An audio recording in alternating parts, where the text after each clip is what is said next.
세계가 충격에 빠졌습니다. 도대체 어떻게 이런 일이 가능할까요? 이번에도 남편의 죽음과 얽힌 그 빌어먹을 나라, 캄보디아입니까? 330명. 한국 정부는 그들을 향해 단 한 문장을 선언했습니다. 단 한 명도 포기하지 않겠다. 하지만 여전히 많은 미국인들은 믿지 않습니다. 세계 5위의 군사 강국 대한민국을 두고 이렇게 말하죠. 말로만 정의를 외치는 감정적인 나라. 과연 대한민국은 이번 새병역 프로젝트를 통해 그 오만한 시선을 뒤집고 미국의 코를 납작하게 만들어줄 수 있을까요? 지금부터 그 놀라운 진실이 공개됩니다. 시작하기 전에 영상 제작에 큰 힘이 되는 구독, 좋아요 눌러주세요. 안녕하세요. 제 이름은 엘리자베스 그랜트 미국 국제금융범죄 전문가입니다. 워싱턴 새벽 커피는 이미 식어 있었습니다. 컴퓨터 화면엔 캄보디아 스캠 산업 보고서가 떠 있었죠. GDP의 절반이 범죄라니 믿기지 않는 숫자였어요. 연 17조 9천억 원 규모. 한국인 330명 집단 실종. 저에게 그 숫자는 그저 통계였습니다. 핀센에서 15년을 일하며 국제금융범죄를 추적해온 저에게 사건은 언제나 데이터였으니까요. 감정은 분석을 흐리게 만들죠.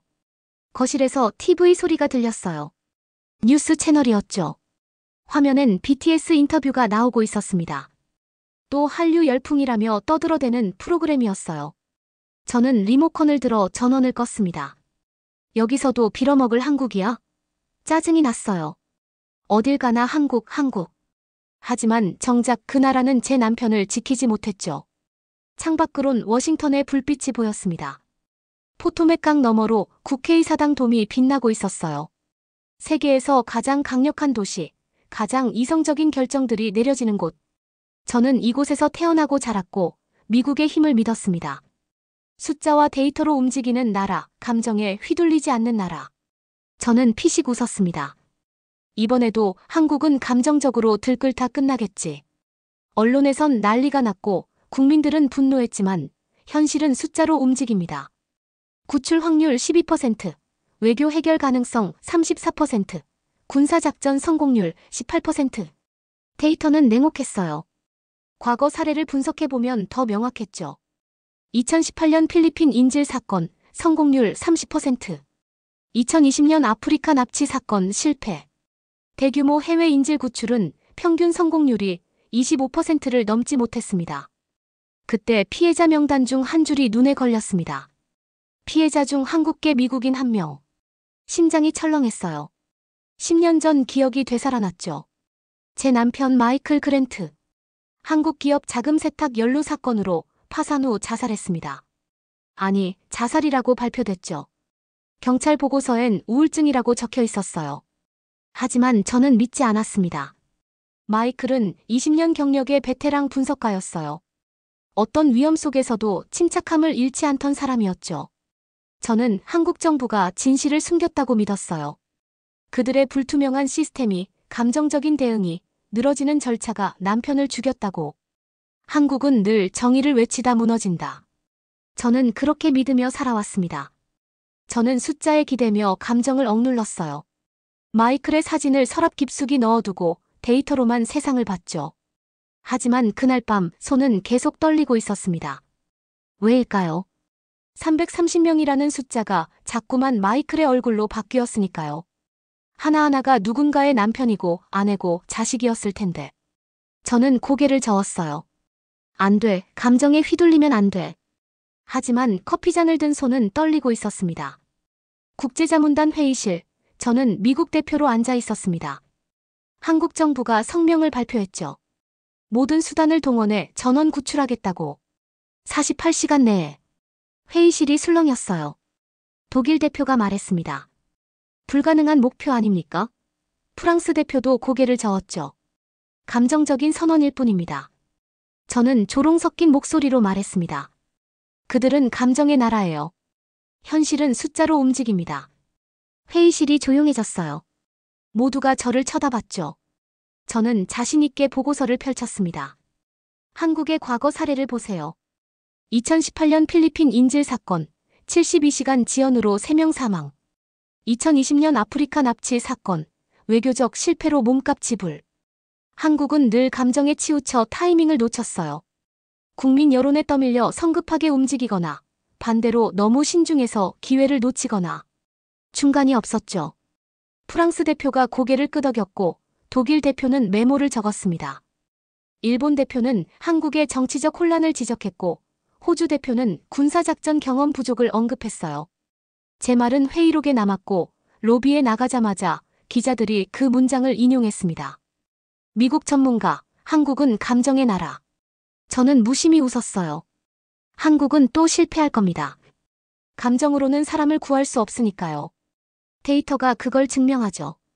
하지만 48시간 후 상황은 달라졌습니다. 보고서 한 장이 제 책상 위로 날아왔어요. 한국은 특수전, 정보, 외교 연합팀을 투입했다고 했습니다. 합동대응팀 구성 완료, 707특임단, 국정원, 외교부 합동작전. 현장 지휘관 강서진 대위. 저는 프로필을 읽기 시작했죠. 707특임단, 콜사인 타이머. 3분 안에 어떤 결정이든 내린다. 저는 비웃었습니다. 3분짜리 용기라니 통계엔 없는 감정이지. 전쟁은 계산이에요. 병력, 화력, 시간, 지형, 날씨, 적의 배치. 모든 변수를 고려해야 하죠. 3분 안에 결정한다는 건 분석이 부족하다는 뜻 아닌가요? 위험한 방식이었습니다. 하지만 프로필엔 더 많은 내용이 있었어요. 12년 경력, 특수작전 64건 수행, 성공률 98%. 5년 전 인신매매 루트 차단 작전에서 동생 전사. 저는 잠시 멈췄어요. 동생을 잃고도 다시 캄보디아로 돌아간 사람. 복수가 아니라 임무로. 감정이 아니라 책임으로 돌아온 사람. 제 손가락이 떨렸습니다. 왜일까요? 마이클이 떠올랐으니까요. 마이클도 그렇게 말했었죠. 엘리자베스, 진심이 숫자를 이길 때가 있어. 당신은 너무 데이터에만 의존해. 저는 그때 화를 냈었죠. 감정은 판단을 흐려. 하지만 지금 생각해보면 마이클이 옳았을지도 몰라요. 태국 방콕, 저는 자문단 회의차 그곳에 있었습니다. 캄보디아와 가까운 곳에서 상황을 모니터링하기 위해서였죠. 호텔에서 나오자 거리는 한국 응원 물결로 뒤덮여 있었어요. 코리아 파이팅 현수막이 곳곳에 걸렸습니다. 한국 국기를 든 태국 시민들이 행진하고 있었죠. 우리도 한국처럼 국민을 지키는 나라를 원한다고 외쳤어요. 태국 언론이 한국의 대응을 실시간으로 중계했습니다. 방콕 시민들이 한국처럼을 외치며 시위를 벌였어요. 거리 곳곳에 한국을 응원하는 포스터가 붙어 있었죠. 한 태국 노인이 제게 다가왔습니다. 한국 사람이세요? 저는 고개를 저었어요. 아니요, 미국인입니다. 노인은 고개를 끄덕이며 말했죠. 미국도 위대한 나라지만 요즘 한국이 더 위대해 보여요. 국민을 진짜로 사랑하니까. 저는 대꾸하지 않았습니다. 택시를 타고 가는 길, 운전기사도 같은 말을 했어요. 한국은 국민을 끝까지 지킵니다. 우리 정부는 말만 하죠. 한 태국 기자가 제게 인터뷰를 요청했습니다. 저는 응했어요. 기자가 물었죠. 한국이 성공할 거라고 보십니까? 저는 냉정하게 대답했습니다. 당신네 미국은 말로 정의를 외치죠. 하지만 한국은 행동으로 보여줍니다. 기자의 말이었어요. 저는 눈살을 찌푸렸습니다. 행동. 감정적인 반응일 뿐이에요. 계획 없는 행동은 재앙을 부르죠. 데이터를 보세요. 성공 확률은 15%도 안 됩니다. 하지만 다음 날 저는 태국 공군기지에 초대받았습니다. 한화 에어로스페이스가 개발한 정밀 유도무기 KGB 실전 시연이 있다고 했어요. 저는 반신반의하며 참석했죠. 한국 무기가 뭐 대단하겠어. 회의실 스크린이 켜졌습니다. 드론이 날아가고 목표물이 보였어요. 5층짜리 건물 3층에만 목표물이 있다고 했습니다. 폭탄이 떨어졌어요. 한 발의 폭발 없이 표적 위 30cm 오차로 정확히 떨어지는 장면. 3층만 정확히 타격됐고 2층과 4층은 유리창 하나 깨지지 않았습니다. 충격이었어요. 총 한 발 없이 전장을 장악한다. 설명이 이어졌습니다. 민간인 피해 제로, 정밀 타격 기술, 인명 보호 최우선.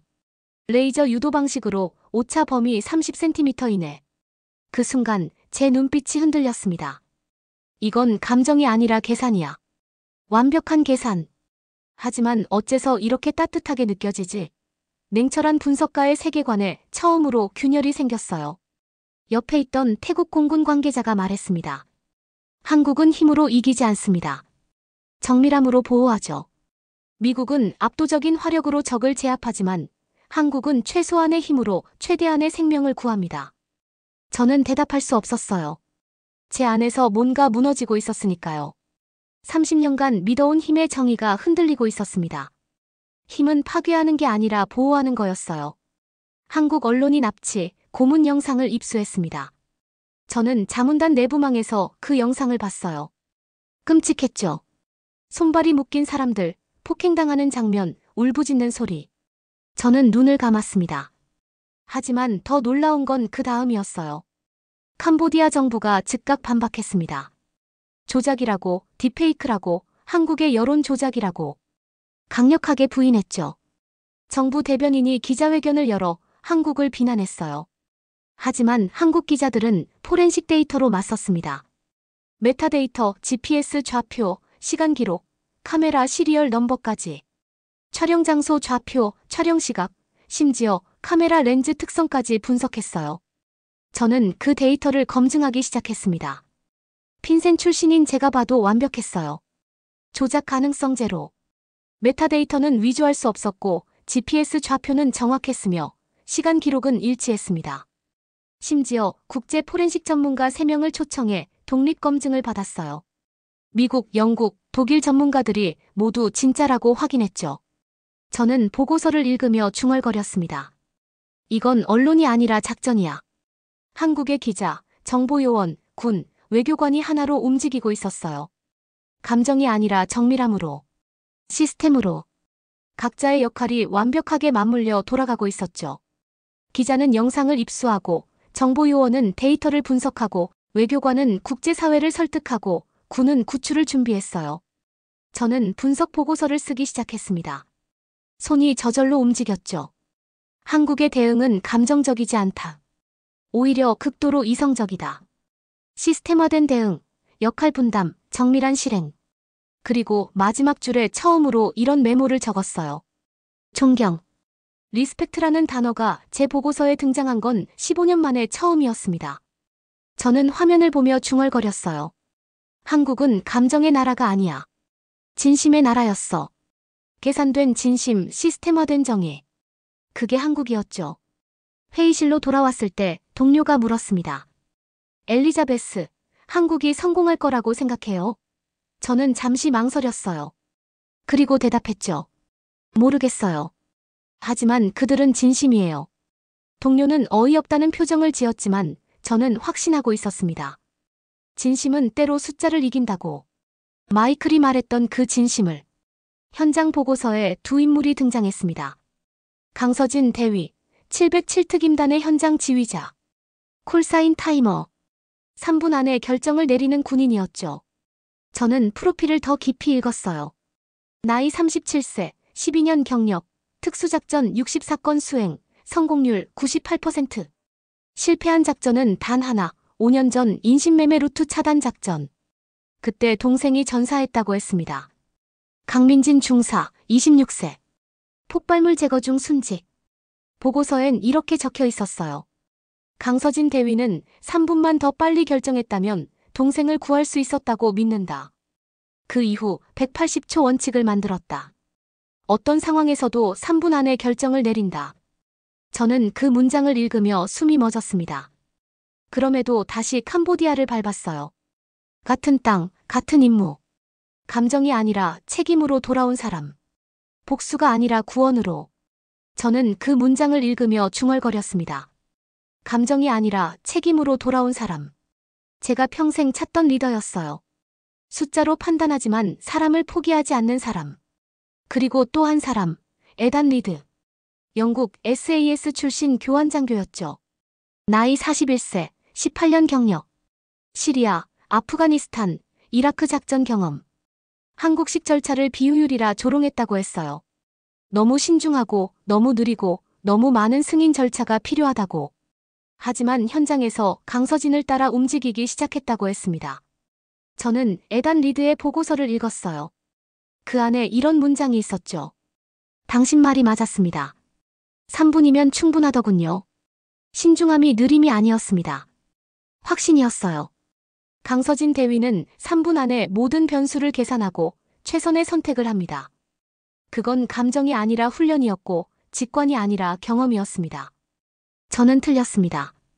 그 문장은 제 가슴을 흔들었습니다. 마이클이 남겼던 말이 떠올랐어요. 엘리자베스, 진심이 숫자를 이길 때가 있어. 저는 눈물을 닦았습니다. 10년 만에 처음 흘리는 눈물이었죠. 강서진과 에단 리드, 두 사람의 이야기는 제게 하나의 질문을 던졌습니다. 당신은 왜 숫자만 믿었나요? 저는 대답할 수 없었어요. 두려웠으니까요. 감정을 믿으면 다시 무너질까봐. 마이클을 잃은 그 아픔을 다시 느낄까봐. 하지만 강서진은 달랐습니다. 동생을 잃고도 책임으로 돌아왔어요. 아픔을 원칙으로 바꿨죠. 트라우마를 확신으로 승화시켰습니다. 저는 컴퓨터를 끄고 창밖을 봤습니다. 방콕의 밤하늘이 보였죠. 별이 많았어요. 마이클도 이 하늘을 봤을까요?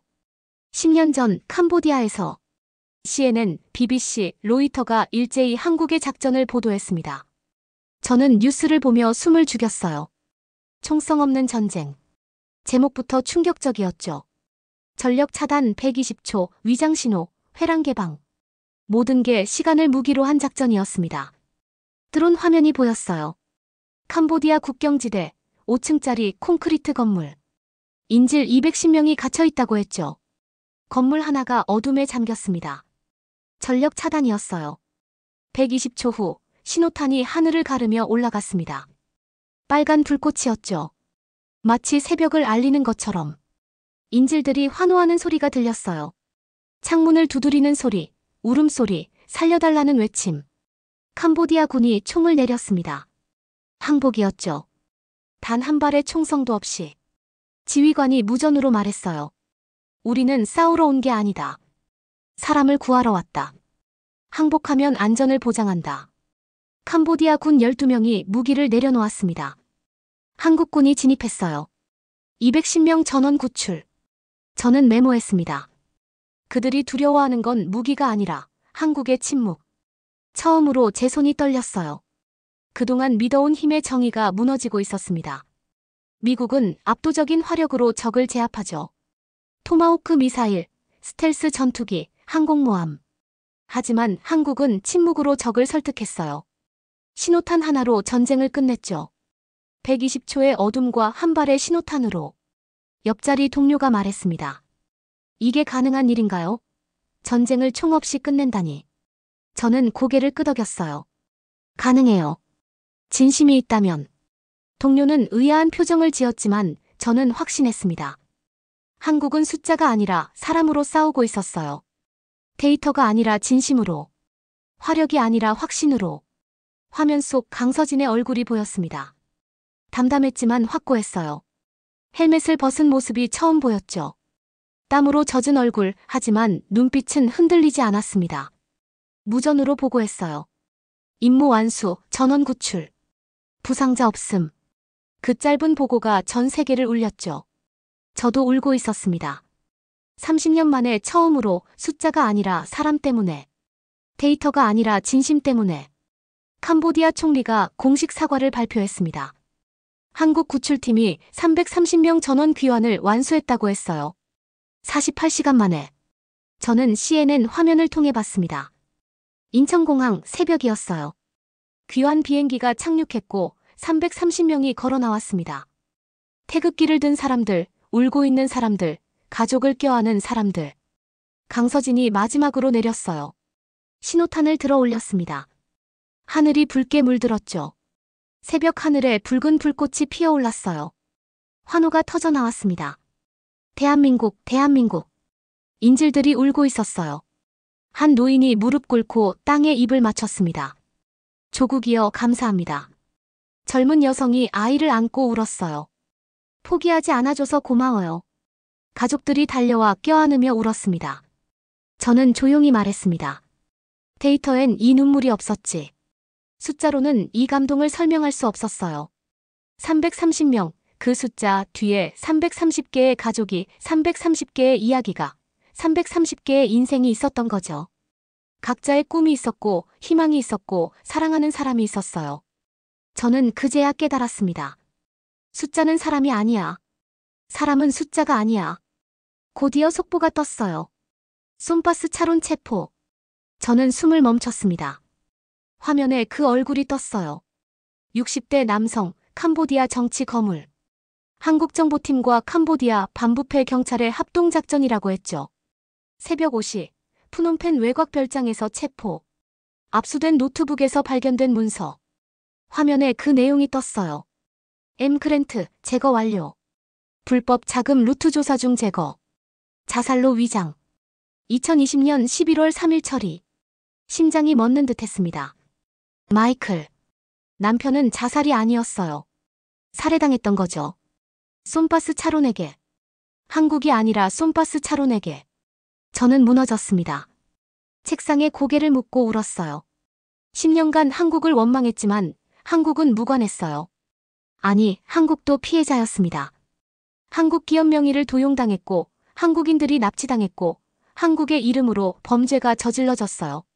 그리고 한국이 진실을 밝혀줬습니다. 제가 10년 동안 외면했던 정의를 대신 해준 거예요. 그들이 진실을 밝혀줬어. 내가 10년 동안 외면했던 정의를 대신 해준 거야. 저는 마이클의 사진을 꺼내 들었습니다. 웃고 있는 마이클의 얼굴. 캄보디아 출장 가기 전 찍은 사진이었어요. 미안해, 마이클. 나는 틀렸어. 한국을 오해했어. 당신을 오해했어. 당신은 한국을 조사한 게 아니라 솜바스 차론을 조사했던 거야. 그리고 그가 당신을 죽였어. 눈물이 멈추지 않았습니다. 10년간의 증오가, 오해가, 분노가 눈물로 흘러내렸어요.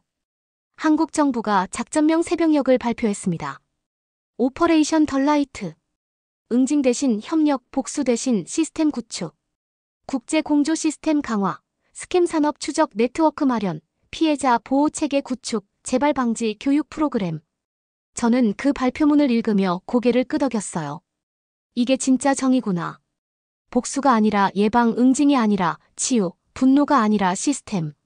한국은 솜바스 차론을 처벌하는 것으로 끝내지 않았어요. 왜 이런 일이 벌어졌는지, 어떻게 막을 수 있는지, 다시는 반복되지 않으려면 무엇이 필요한지. 시스템을 만들었죠. 저는 마지막 보고서를 쓰기 시작했습니다. 제목을 적었죠. 한국의 진심이 세계를 바꾸다. 나는 30년 동안 숫자를 믿었다. 하지만 세상을 바꾸는 건 숫자가 아니라 한 사람의 눈물에 응답하는 진심이었다. 손이 떨렸지만 계속 썼습니다. 한국은 330명을 구했다. 하지만 그들이 구한 건 숫자가 아니었다. 330개의 가족이었고 330개의 미래였으며 330개의 희망이었다. 각자의 꿈이었고 각자의 사랑이었고 각자의 인생이었다. 한국은 전쟁을 총으로 이기지 않았다. 진심으로 이겼다. 120초의 어둠과 한 발의 신호탄으로, 침묵과 확신으로. 저는 보고서를 제출했어요.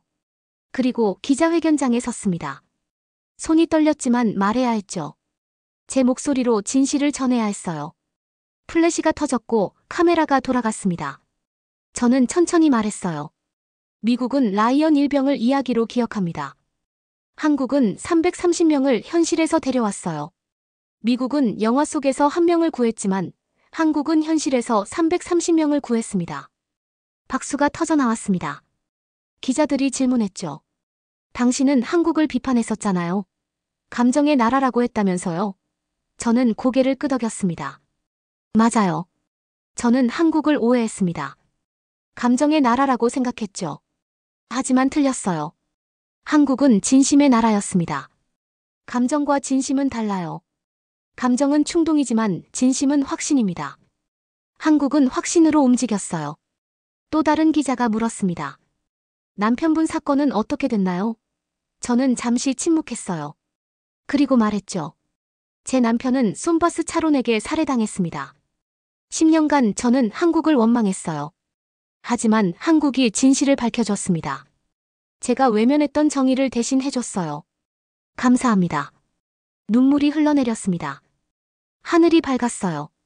한국의 신호탄이 남긴 붉은 빛처럼. 워싱턴의 새벽도 밝아오고 있었죠. 저는 속삭였습니다. 이제 나는 데이터가 아니라 진심을 기록한다. 그리고 마지막으로 말했죠. 그 새벽 나는 증인이었습니다. 숫자가 아니라 사람을 세는 나라의 증인.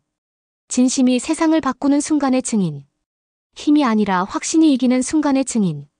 저는 새벽의 증언자가 되었습니다. 마이클의 묘 앞에 섰습니다. 꽃을 놓고 무릎 꿇었어요. 마이클, 당신이 옳았어요. 진심이 숫자를 이길 때가 있어요. 한국이 그걸 증명했어요.